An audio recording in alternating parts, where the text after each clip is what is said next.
মাইগ্রেনের ব্যথা কিভাবে কমাবেন? রইল ঘরোয়া সমাধান। ঘরোয়া টোটকায় মাইগ্রেনের ব্যথা দূর করা সম্ভব। কেননা এই ব্যথা যার রয়েছে সেই বুঝে এই যন্ত্রণা। কেন এই সমস্যা দেখা দেয় তা নিয়ে বিভিন্ন গবেষণা চলছে, তবে এখনো মাইগ্রেনের নেপথ্যে কোনো কারণই সেভাবে খুঁজে পাওয়া যায়নি।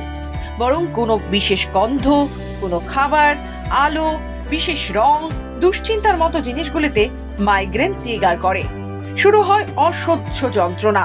শরীরে সেরোটোনিন নামক রাসায়নিক ভারসাম্য নষ্ট হলে মাইগ্রেনের সমস্যা দেখা দেয়। মাইগ্রেনের উপসর্গকে চিনে এবং সেই মতো লাইফস্টাইল মেনে চললে মাইগ্রেনের যন্ত্রণা থেকে রেহাই পাওয়া যায়। মাইগ্রেন দীর্ঘস্থায়ী এবং অত্যন্ত কষ্টদায়ক। মাইগ্রেনের ফলে তীব্র মাথা যন্ত্রণার পাশাপাশি বমি, গা গোলানো, মুখে এবং দেহে অস্বস্তি ভাব দেখা দিতে পারে। ওষুধের সাহায্যে রেহাই পাওয়া গেলেও সব সময় ওষুধ সেবনের অভ্যাস না করাই ভালো, কারণ ওষুধে রয়েছে নানান রকম সাইড এফেক্ট। ঘরোয়া টোটকায় চেষ্টা করুন মাইগ্রেন দূর করার।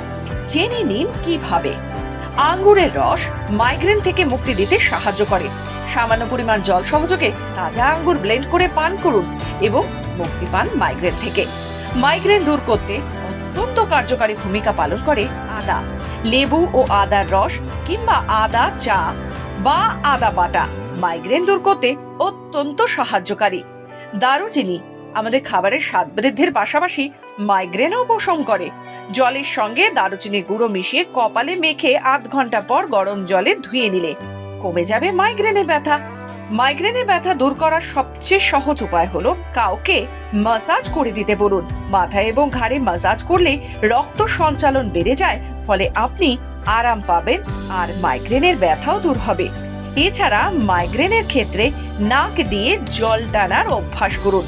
এক নাসারন্ধ্র দিয়ে জল টেনে অপর নাসারন্ধ্র দিয়ে জল বের করুন। এতে অনেকখানি মুক্তি পাবেন মাইগ্রেন থেকে। আরো বিশদে জানতে হলে অবশ্যই বিশেষজ্ঞের পরামর্শ নিন। আপনার সুস্থতাই আমাদের একমাত্র লক্ষ্য।